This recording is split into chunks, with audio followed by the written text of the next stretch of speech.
Imagine this. You finally stop apologizing for existing. You stop explaining your boundaries. You stop begging to be understood. And suddenly, the person who once seemed so confident begins behaving in ways that make no sense. They become strangely calm. They smile when they should be angry. They compliment you after years of criticism. They appear almost transformed. But beneath that sudden kindness lies something far more dangerous than rage. Because when a narcissist realizes they can no longer control you through fear, guilt, or emotional chaos, they often reach for one final strategy, the most deceptive one of all. Carl Jung believed that the greatest illusions are not created by others, but by the unconscious forces we refuse to recognize. The narcissist survives through illusion. Their identity is built not upon authentic being but upon carefully maintained reflections. They require mirrors, not companions. They seek admiration, not intimacy. They crave obedience disguised as love. And the moment one mirror begins reflecting something they cannot dominate, the illusion begins to fracture. This is the moment few women recognize for what it truly is. Most believe the danger ends when the insults stop. It does not. It simply changes its mask. The woman who has begun her journey of individuation, the sacred process Jung described as becoming one's authentic self, undergoes a transformation invisible to the casual observer. She may still speak softly. She may still show kindness. She may still forgive, yet something essential has shifted beneath the surface. Her emotional center no longer belongs to someone else's approval. She has descended into her own shadow and returned carrying pieces of herself she once abandoned for acceptance. That is what terrifies the narcissist. Not your anger. Not your success. Not even your absence. What terrifies them is your psychological independence. Because once a woman no longer requires external validation to know her worth, manipulation loses its oxygen. The narcissist senses this long before words ever confirm it. They notice your silence no longer sounds wounded. Your boundaries no longer sound defensive. Your compassion no longer includes self-sacrifice. And suddenly they understand something terrifying. Their old weapons no longer work. This realization creates what Jung might call an unbearable confrontation with the shadow. But unlike the individual pursuing wholeness, the narcissist rarely integrates the shadow. Instead, they flee from it. They project it outward. Every insecurity they cannot acknowledge becomes someone else's fault. Every weakness they cannot tolerate becomes another person's accusation. When projection fails, strategy changes. This is why many women become confused. They expected retaliation. Instead, they receive affection. Unexpected messages. Unexpected apologies. Unexpected vulnerability. The narcissist begins speaking the language you spent years hoping to hear. I've been thinking. I realize now. I never appreciated you. I've changed. Words that once felt impossible now flow effortlessly. But notice carefully. These confessions often arrive only after your emotional detachment becomes unmistakable. Not while you were crying. Not while you were pleading. Not while you were sacrificing yourself. Only after your spirit quietly walked away. There is profound psychological significance in this timing. Because the narcissist is not responding to your pain. They are responding to the collapse of control. Jung often warned that what remains unconscious directs our lives while we imagine ourselves acting freely. The narcissist's unconscious terror is abandonment, not because they love deeply, but because abandonment exposes the emptiness they spend their lives trying to hide. Control serves as anesthesia. Without someone to regulate, criticize, rescue, or dominate, they must face themselves. And themselves is precisely what they cannot bear. So they perform the final illusion. They become everything you once begged them to be. Not because they have transformed. Because transformation requires suffering. It requires accountability. It requires grieving the false self. These are sacred psychological deaths. The narcissistic structure resists death at all costs. Instead, it imitates rebirth. Think carefully. A snake does not become harmless simply because it stops hissing. Sometimes silence is simply another hunting strategy. Many women mistake this shift for healing because it activates the deepest wound carried since childhood. The longing to finally be chosen. The longing to believe patience was rewarded. The longing to think love eventually wins. Trauma remembers these longings, especially if early life taught that affection always arrived unpredictably. Modern psychology describes this as intermittent reinforcement, a cycle where inconsistency creates stronger emotional attachment than consistency ever could. Jung would likely recognize something even deeper. The complex, an unconscious emotional constellation formed in childhood that silently organizes adult relationships. A woman abandoned emotionally as a child often mistakes unpredictability for intimacy. Not consciously, symbolically. The psyche repeats unfinished stories until consciousness interrupts the cycle. This is why the narcissist's final trick is so effective. It does not attack your strength. It seduces your compassion. Because your compassion has always been your most beautiful quality. Yet compassion without consciousness becomes self-betrayal. The individuated woman eventually learns a difficult truth. Saving others cannot replace saving oneself. She begins noticing patterns instead of promises. Behavior instead of declarations. Consistency instead of chemistry. Presence instead of performance. This quiet shift changes everything. The narcissist senses they are no longer speaking to the frightened version of you who once accepted crumbs disguised as feasts. They are facing someone entirely different. Someone whose shadow has become an ally instead of an enemy. Jung believed that until you make the unconscious conscious, it will direct your life and you will call it fate. How many women call manipulation destiny? How many mistake obsession for passion? How many confuse emotional exhaustion with profound love? The unconscious rarely announces itself dramatically. It whispers through familiar attractions. The people who feel strangely magnetic often resemble unresolved psychological material. The narcissist becomes magnetic because they awaken ancient emotional questions. Can you earn love? Can you fix rejection? Can you finally become enough? These questions are older than the relationship itself.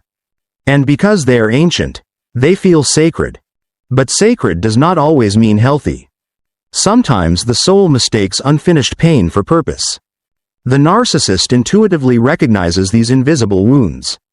Not necessarily with conscious malice, but through years of psychological adaptation. Like a predator sensing weakness without understanding biology. They instinctively move toward those who still confuse empathy with endless availability. Until one day, the pattern breaks. Not dramatically. Quietly. A woman begins pausing before reacting. She stops defending herself against false accusations. She no longer rushes to repair every misunderstanding. She realizes peace is impossible with someone committed to distortion. And in that silence, something astonishing happens. The narcissist becomes uncertain. Uncertainty is intolerable to those whose identity depends upon control. The psychological chessboard suddenly changes. Every move once predicted now fails. Every emotional button once guaranteed now produces nothing. The woman has not become colder. She has become conscious. That difference changes the entire architecture of the relationship. The narcissist now understands something they hoped would never happen. They are no longer influencing her reality. And that is when the final performance begins, not from love, but from fear. There is a peculiar stillness that appears just before the narcissist unveils this final performance. To an outside observer, it may resemble maturity. The arguments become less frequent. The accusations soften. The emotional explosions seem to disappear. Friends may even whisper that perhaps everything is finally getting better. But the deepest manipulations are rarely loud. They become almost invisible precisely because they are designed to bypass your defenses instead of confronting them. Jung observed that the unconscious does not abandon its strategies simply because consciousness begins to awaken. It adapts. Every unintegrated part of the psyche seeks survival. The narcissistic personality is no different. When domination through intimidation no longer succeeds, domination often disguises itself as vulnerability. Suddenly, they appear broken. They speak of childhood wounds they never mentioned before. They confess fears they once denied. They tell stories of loneliness, abandonment, betrayal. For the first time, they seem almost human. And perhaps parts of those stories are true. That is what makes this so psychologically dangerous. Truth mixed with manipulation is infinitely more convincing than deception alone. You begin wondering whether you judged them too harshly. Perhaps they were simply misunderstood. Perhaps nobody ever loved them correctly. Perhaps your departure awakened something inside them. These thoughts emerge naturally in a compassionate woman. Not because she is naive. Because empathy is one of her deepest instincts. The narcissist does not always invent emotions. Often, they borrow genuine fragments of pain to protect themselves from facing the entirety of it. Jung described the shadow as everything rejected from conscious awareness. Every human being possesses one. But there is a profound difference between acknowledging the shadow and weaponizing it. The individuating woman says, "There are wounded parts within me that I must understand." The narcissistic mind says, "There are wounded parts within me that others must fix." Responsibility changes everything. Without responsibility, healing never truly begins. This is why the final trick is so seductive. It invites you back into the role you once believed was love. The rescuer. The healer. The woman whose endless patience might finally redeem someone unwilling to redeem themselves. Many women unconsciously inherited this role long before meeting the narcissist. Perhaps they learned as little girls that peace depended on reading everyone's emotions. Perhaps they discovered that love arrived only after pleasing others. Perhaps they became experts at sensing invisible tension before anyone spoke a word. These childhood adaptations once ensured survival. But adulthood asks for something entirely different. It asks not merely for empathy, but discernment. The two are not the same. Empathy feels another person's suffering.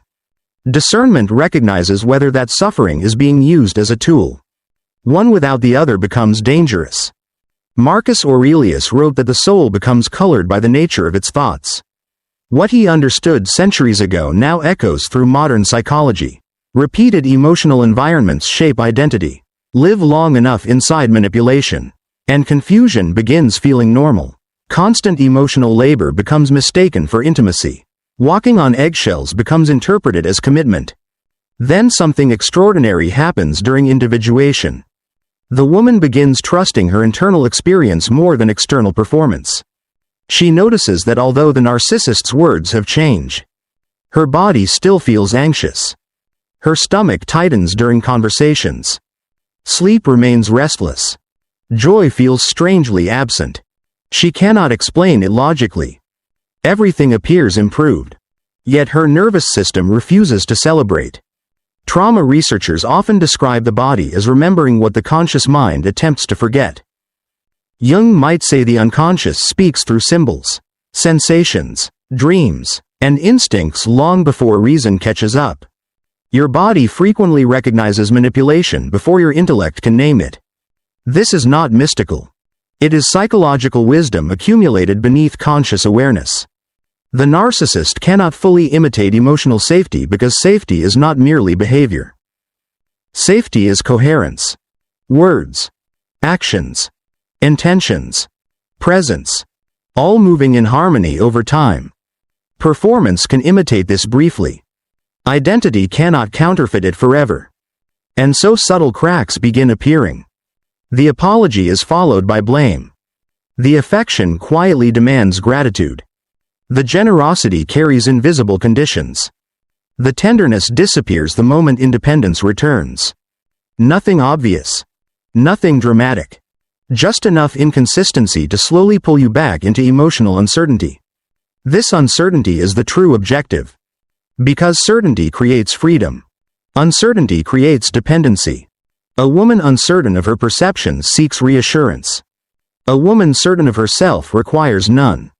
The narcissist understands this instinctively. Not necessarily through calculated planning, but because their entire relational system depends upon controlling emotional reality. Reality itself becomes negotiable. If you confront them, they remind you of their recent kindness. If you mention past abuse, They accuse you of living in the past. If you hesitate to trust them, they question whether you truly believe people deserve second chances. Notice what happens here. The conversation quietly shifts. It is no longer about their behavior. It becomes about your character, your forgiveness, your compassion, your willingness to heal. The spotlight moves away from accountability and settles upon your conscience. Many women spend years trapped in this invisible courtroom, endlessly defending their humanity while the original issue disappears completely. This is projection operating with exquisite sophistication. Jung believed projection keeps us from encountering our own unconscious material. The narcissist projects selfishness onto the woman establishing boundaries, cruelty onto the woman protecting herself, coldness onto the woman choosing peace. Meanwhile, genuine selfishness remains hidden inside the one making the accusation. Projection reverses moral reality. That reversal creates enormous confusion, especially for women who naturally question themselves before questioning others. But individuation slowly changes this pattern. The awakened woman begins asking different questions. Not, how do I prove I'm kind? Instead, why must kindness require self-erasure? Not, how do I convince them I love them? Instead, why must love always be demonstrated through suffering? These questions are revolutionary because they shift authority inward. The narcissist senses this immediately. Control depends upon borrowed authority. If your inner compass becomes stronger than their influence, their power evaporates. This is precisely why they may begin recruiting others. Family members suddenly contact you. Mutual friends encourage reconciliation. People you've barely spoken to begin suggesting that perhaps you're overreacting. The narcissist rarely wants witnesses to their manipulation. They prefer participants. Every new voice becomes another mirror attempting to reshape your perception. Jung understood that the collective often resists individuation. When one person refuses unconscious roles, the surrounding system frequently pressures them back into conformity. A family organized around dysfunction experiences truth as betrayal. A relationship organized around control experiences freedom as rebellion. You may notice that the more peaceful you become, the more desperately others attempt to define you. Selfish, arrogant, changed, difficult, unforgiving. These labels reveal far more about the system than about the woman receiving them. Because psychologically healthy people rarely fear another person's boundaries. Only those benefiting from boundarylessness experience them as threats. Seneca wrote that no wind is favorable to the sailor who knows not which port he seeks. The individuated woman finally knows her destination. Not perfection. Not revenge. Not validation. Wholeness. She no longer measures relationships by intensity. She measures them by peace. She no longer mistakes emotional volatility for passion. She recognizes stability as one of love's highest expressions. This transformation cannot be manipulated indefinitely. The narcissist begins realizing that every strategy once guaranteed now collapses against a woman who has learned to trust her own inner authority. And that realization awakens something far darker than anger. It awakens desperation. Desperation rarely announces itself with trembling hands or tearful confessions. More often, it dresses itself in confidence. It becomes strategic, patient, calculated. The narcissist understands that direct control has failed. So a subtler form of influence begins to emerge. If they cannot make you return through fear, perhaps they can make you question your own reality. If they cannot possess your heart, perhaps they can occupy your thoughts. This is the final battlefield. Not your home. Not your relationship. Your mind. Jung believed that the psyche longs for integration. Yet every force resisting growth attempts to keep consciousness fragmented. Fragmented people are easier to influence. They doubt themselves. They seek constant reassurance. They surrender their intuition to louder voices. The individuated woman threatens this entire structure because she no longer lives from fragmentation. She has met the frightened child within herself. She has listened to the abandoned parts she once silenced. She has stopped running from loneliness long enough to discover that solitude and abandonment are not the same experience. This discovery changes everything. Loneliness says, someone is missing. Solitude says, someone has finally arrived. That someone is herself. The narcissist cannot easily manipulate a woman who enjoys her own company. Silence no longer frightens her. Distance no longer feels like punishment. Approval no longer determines her value. And so the final trick evolves into something almost impossible to recognize at first. They begin living well. Or at least pretending to. Pictures appear on social media. New relationships seem to blossom overnight. Mutual acquaintances casually mention how happy they look. Success suddenly becomes highly visible. Laughter appears effortless.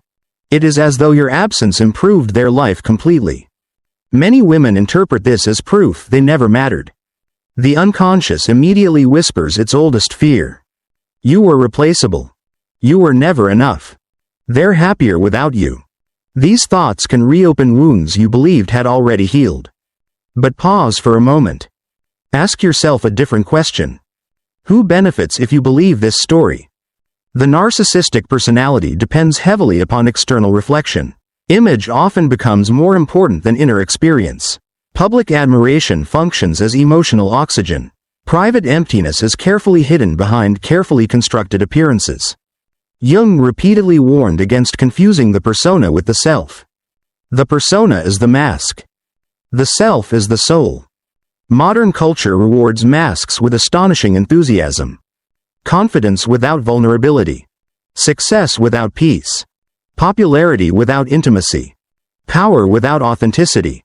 The narcissist often masters the persona because survival has taught them that appearance controls perception. But perception is not reality. A magnificent theater stage tells you nothing about the actor once the lights disappear. You may never know what happens after the performance ends. And perhaps that uncertainty is one of the greatest tests of individuation.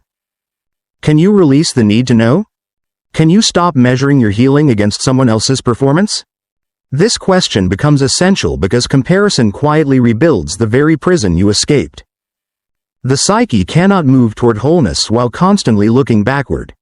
Marcus Aurelius reminded himself never to waste time wondering what another person thinks or does unless it serves the common good. There is profound psychological freedom hidden inside those words. Attention is energy. Where attention flows, psychological life follows. The narcissist understands this instinctively. Whether you admire them, fear them, hate them, or obsess over proving them wrong, your attention still revolves around them. Control survives.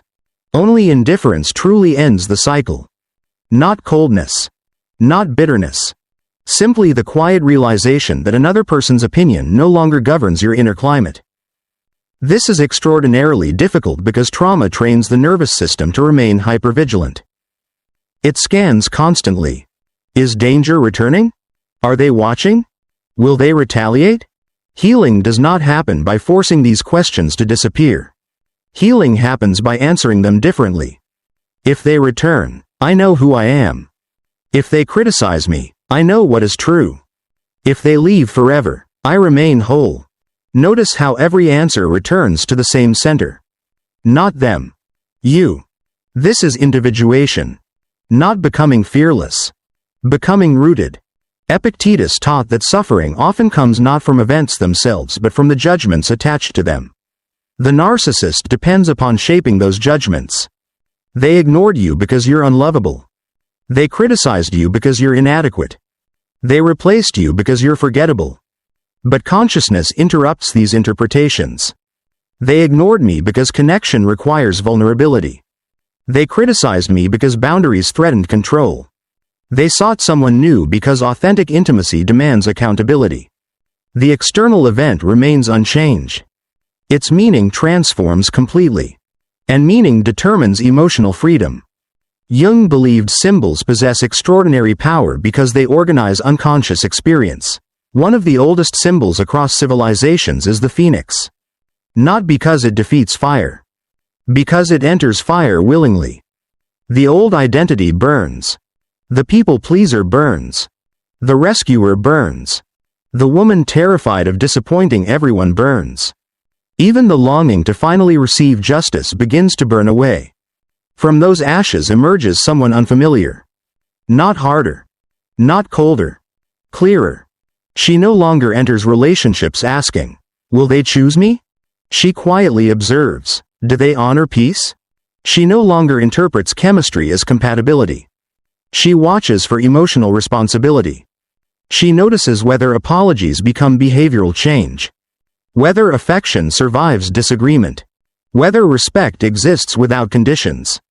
The narcissist often mistakes these quiet observations for emotional distance. In reality, they are signs of psychological maturity. The awakened woman has stopped listening only with her heart.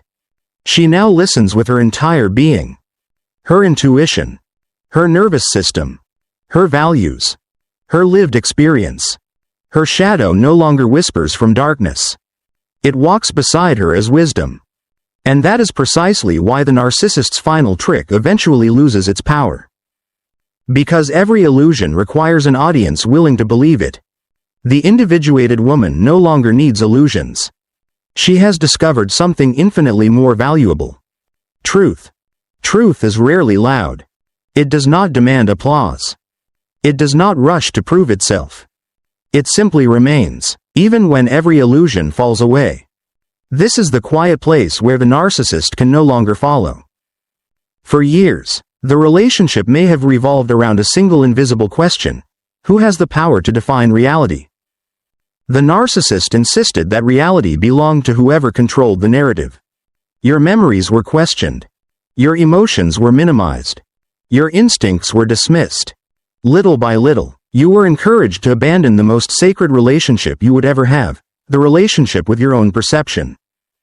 Jung understood that losing contact with the self is among the deepest forms of psychological suffering. A person disconnected from inner truth begins searching desperately for certainty outside themselves. They ask others what to feel. They ask others what to believe. They ask others who they are. This dependence creates fertile ground for manipulation. But individuation reverses the entire process. The woman begins remembering. Not merely remembering events. She remembers herself. She remembers the dreams she abandoned to keep someone comfortable. She remembers the laughter that disappeared while she became responsible for another person's emotional weather. She remembers the intuition she silenced because someone repeatedly called it irrational. Most importantly, she remembers that love was never supposed to require abandoning her own soul. This remembrance feels less like learning something new and more like waking from a long sleep. The world looks familiar. Yet everything has changed. Not because people suddenly became different. Because perception became conscious. The narcissist notices this immediately. The conversations no longer circle endlessly. Arguments end without dramatic conclusions. Attempts to provoke guilt meet calm silence instead of frantic explanations. The emotional hooks that once reached deeply into your heart now find nothing to grasp. It is not indifference. It is freedom. There is an ancient misconception that healing means becoming impossible to hurt. That is not healing. A healed woman still feels sadness. She still grieves betrayal. She still experiences disappointment when trust is broken. But pain no longer becomes permission for someone else to control her. She experiences emotion without surrendering her identity. This distinction changes the entire architecture of her life. Relationships become invitations instead of obligations. Affection becomes mutual instead of earned. Boundaries become expressions of self-respect rather than acts of rebellion. Carl Jung once wrote that the privilege of a lifetime is to become who you truly are. Many misunderstand these words. They imagine becoming oneself means discovering hidden talents or pursuing forgotten ambitions. Those things matter. But psychologically, becoming yourself often means releasing every false identity that fear convinced you to wear. The agreeable woman who never spoke. The perfect woman who never rested. The endlessly patient woman who accepted emotional starvation in exchange for temporary approval. These identities were not your essence. They were survival strategies. Necessary once. Not forever. The narcissist mourns none of these losses. They mourn only the disappearance of access.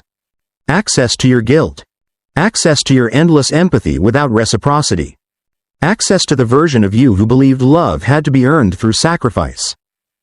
That woman is gone. Not because she became cruel. Because she finally became complete. There is something profoundly unsettling about a woman who no longer negotiates her worth. She walks differently. Not with arrogance. With quiet certainty. She speaks differently. Not to convince. Simply to express. She loves differently. Not from fear of abandonment. From abundance.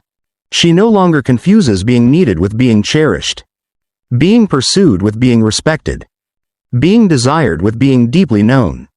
Modern psychology speaks often about secure attachment, emotional regulation, and healthy boundaries. Jung might describe these qualities differently. He would recognize them as signs that the conscious and unconscious have begun speaking the same language. The inner child no longer searches desperately for rescue. The shadow no longer erupts through unconscious repetition.